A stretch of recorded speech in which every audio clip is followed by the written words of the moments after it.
Alguns acho que nunca mais me viram aos domingos, mas alguns nos vimos durante as últimas semanas, mas durante a semana. Eu tinha tirado um tempo de retiro, um tempo de refazer as forças que faltavam, sobretudo no meu pé. Estamos em tempo do Advento e calha bem também fazermos essa caminhada que é importante, como todos os anos, abrindo o coração ao essencial. O essencial. Nós estamos a acolher, estamos a preparar o Natal de Jesus. O Natal de Jesus. E esse Natal de Jesus, como diz o nosso arcebispo, é o Natal de todos, mesmo aqueles cuja vida tem sido insignificante, e mesmo para estes também que Jesus vai. Ele dizia na mensagem que foi lida domingo passado, que Jesus virá até esta gente através de nós, porque, diz o Papa Francisco naquela carta encíclica Fratelli Tutti, somos todos irmãos, todos somos filhos de Deus. Não interessa as escalas da vida social, mas Deus nos ama mesmo assim. Os textos de hoje são muito lindos, apresentam-nos uma imagem perfeita, mas compreensível de quem é Jesus. Às vezes confinamos Jesus somente no Novo Testamento. Deus não veio assim, de uma vez. Deus não mandou seu filho assim de repente. Deus foi preparando o seu povo, preparando o seu coração e até mesmo preparando o ambiente social. Diz aqui a primeira parte da profecia de Isaías: sairá um rebento, sairá do ramo de Jessé um tronco, né? Portanto, sairá um ramo do tronco de Jessé. Jesus, portanto, vem numa genealogia, vem na genealogia, passa pelas raízes de uma tradição familiar. Por isso que é importante também cuidarmos das tradições das nossas famílias. Às vezes foram declaradas como inúteis por alguns missionários naquela efervescência da colonização, mas nenhum povo pode ficar nenhuma tradição. Mesmo a nível da Europa, da Ásia, a tradição não desaparece. Por ser que é tradição, né? Os dominicanos dizem, trade significa contemplata alis trade. São Domingos dizia isso. Contemplata alis trade significa vai comunicar aos outros aquilo que contemplaste na tradição, vai comunicar o coração da tradição, nesse caso a tradição da ordem, a raiz da ordem, dos seus valores, do seu evangelho, da sua palavra. E nós aqui também devemos entender que Jesus veio através desta genealogia. Se forem para a genealogia de Mateus, depois vamos lá consultar, encontrareis Jessé na quarta geração. Da raiz de Jessé nasceu David. Sabe? Que não tem muita preguiça, vai lá ver hoje.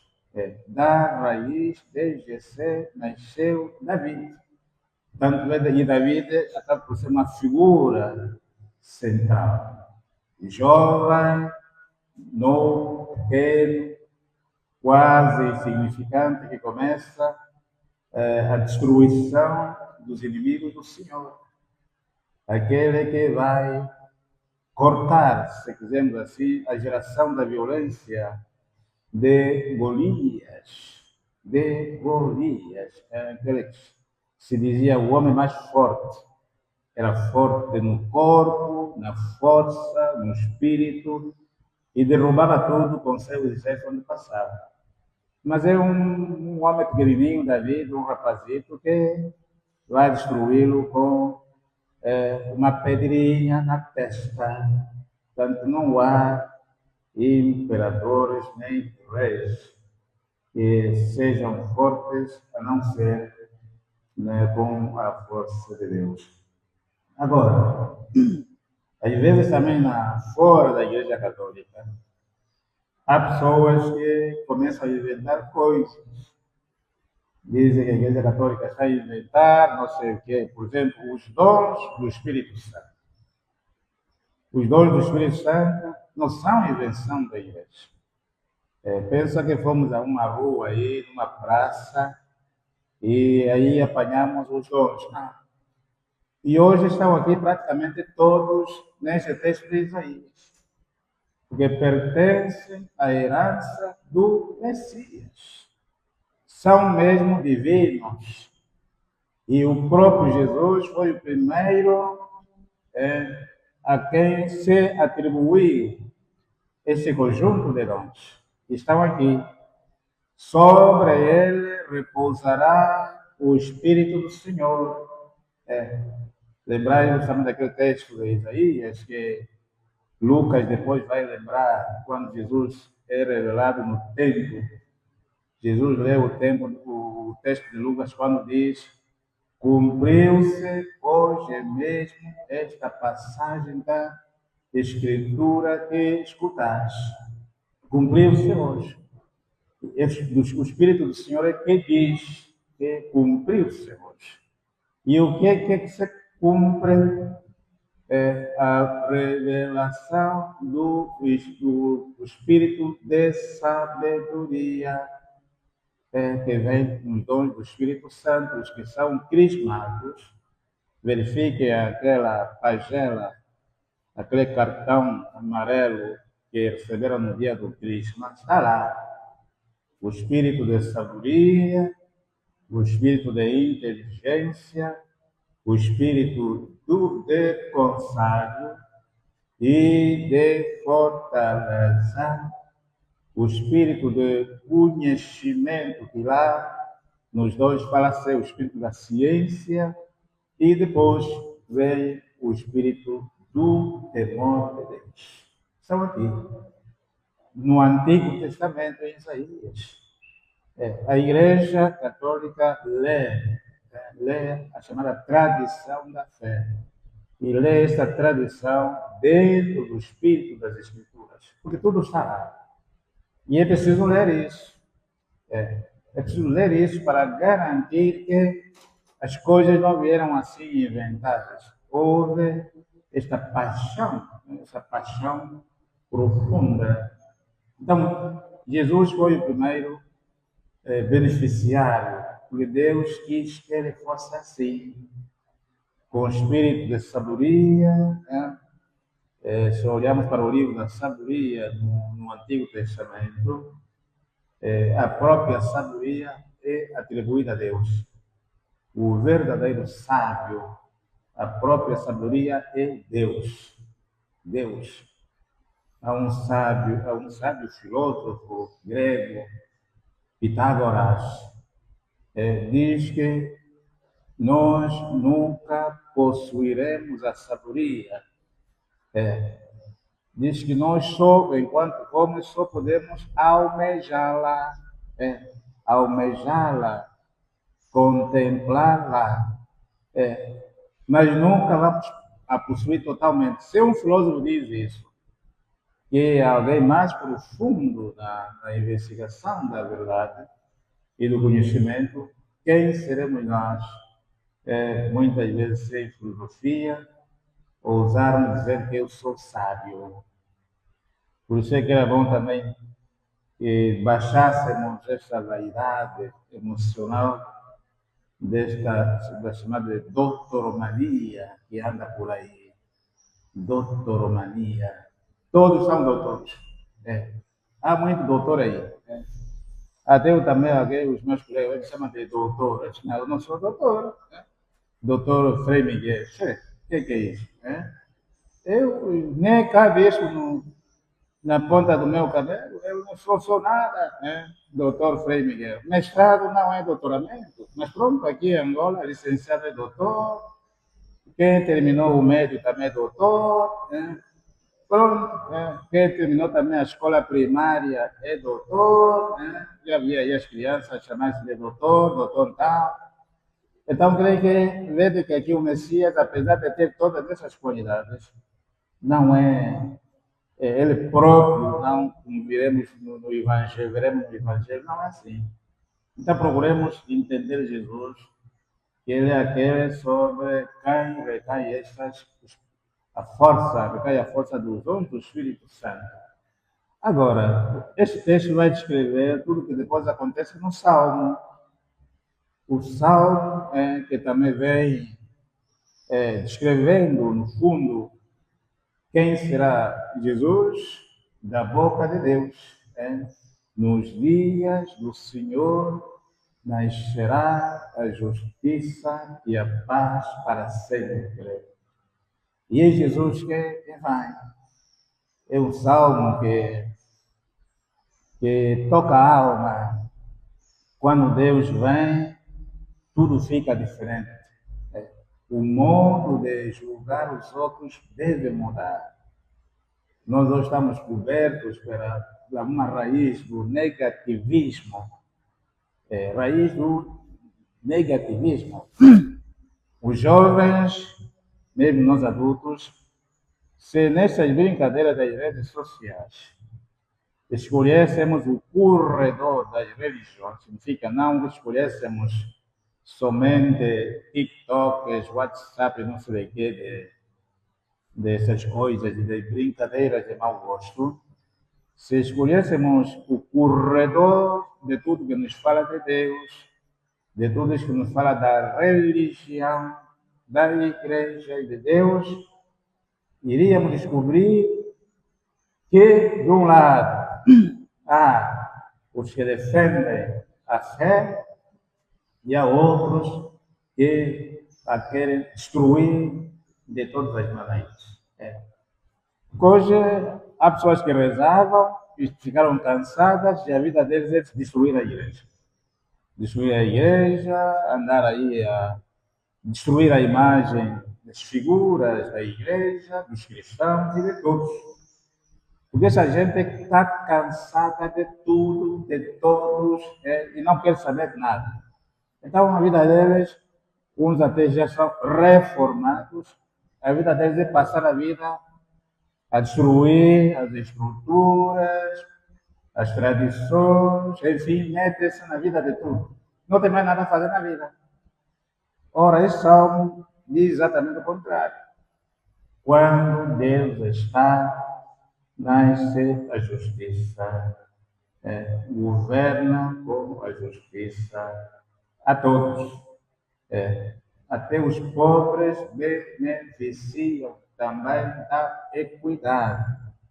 Floresce a justiça, diz o Salmo, e uma grande paz até ao fim dos tempos.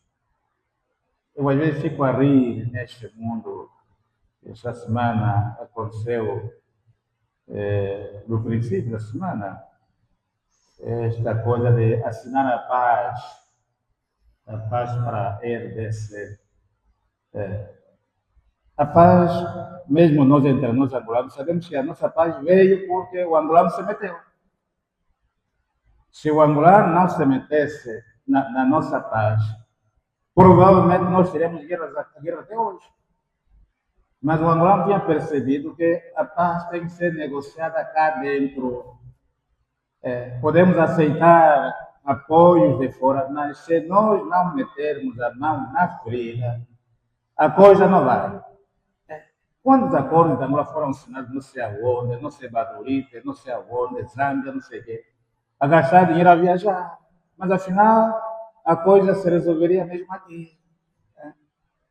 Esse movimento de ir assinar os acordos da RDC nos Estados Unidos, isso é banga, fazer banga. Gasta-se gasolina, dinheiro, paga-se dinheiro nos hotéis, que é nosso, dinheiro que é nosso, gasta-se lá. Está a ver o problema? De uma paz que não virá. É? Gasta-se aviões, está a ver? De fato, o esforço, se calhar, a iniciativa é boa, mas a paz que se assina fora de um país não presta. Já foram para Catar, não catou nada. Não foram para Catar, não catou nada. Foram não sei para onde, também não saiu nada. Agora, Estados Unidos, talvez se Trump vai trampar alguma coisa. A coisa é assim. Então, mas por que eu digo isso? Porque nós homens andamos a brincar com as coisas. Brincadeira de mau gosto. Vede que o primeiro texto fala-nos da importância das cidades. A cidade é algo importante. Eu já estou nesta Luanda desde 88, não era pátria. Vou percebendo que Luanda vai ficando uma cidade selvagem. Selvagem. Né? Uma cidade selvagem. Onde nós não nos cuidamos. Não nos cuidamos. Aqui na cidade, como é que alguém na cidade que vai roubar disjuntores no quadro elétrico para ir vender?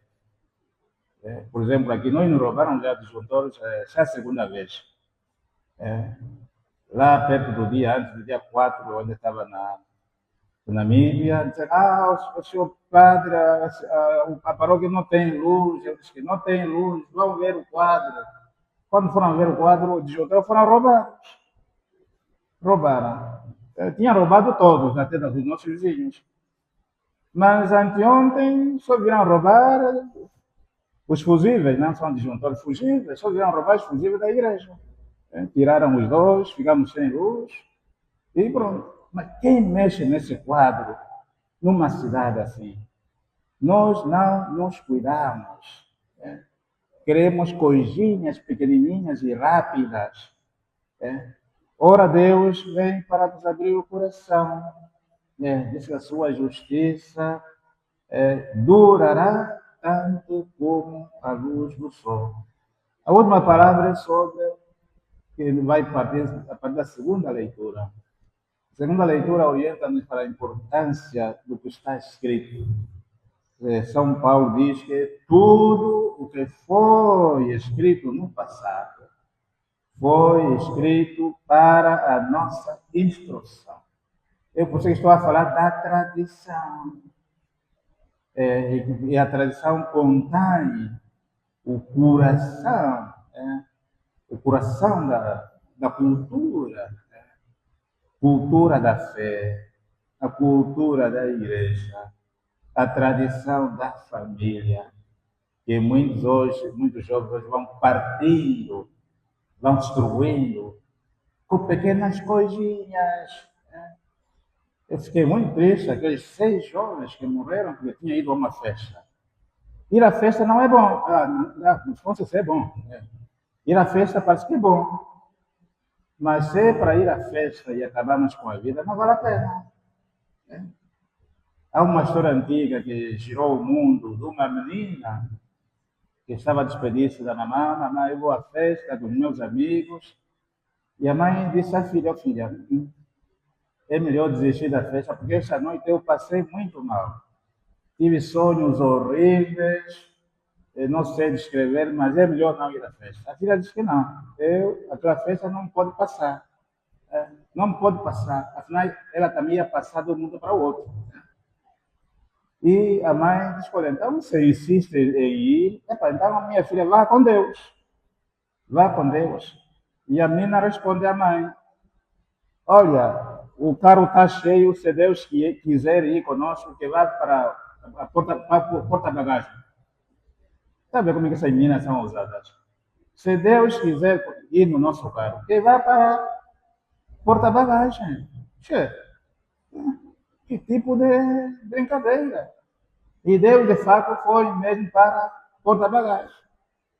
Porque 30 minutos depois, anuncia um acidente. A senhora está assim, olha, houve aqui um acidente e uma das pessoas identificadas diz ser tua filha. Gravíssima. Mas só não sobreviveu. E quando os polícias e bombeiros foram ver o acidente, encontraram o carro quase que cortado a meio.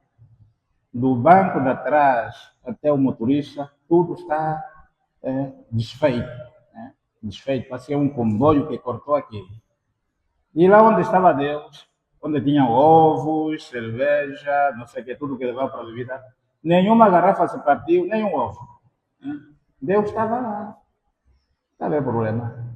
Nós às vezes nos desfazemos de Deus. Porque cortamos com as tradições. E São Paulo diz, tudo que foi escrito no passado é para a vossa instrução. Não ouvimos os mais velhos. Queremos novidades e fastas, desculpe lá o termo.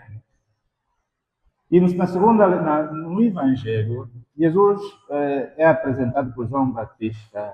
Descreve-nos quem é. Quem é? Primeiro, diz que é aquele que é o mais forte. É aquele que é o mais forte do que eu. E diz ele que nem me sinto digno de levar as suas sandálias. As suas sandálias. Nem as sandálias. Significa que quando se faz sandálias é tocar nos pés. E tocar nos pés de alguém é dar-lhe dignidade. E aí é importante para os esposos. Eu não sei se os que namoram hoje fazem isso e quando se casam fazem o quê? Antigamente havia tradição, quando o marido vem do serviço, cansado, pronto, é verdade que também as mulheres ficavam em casa, né, eram mais domésticas, mas hoje também é possível fazer isso, porque é a mesma vida dos casais.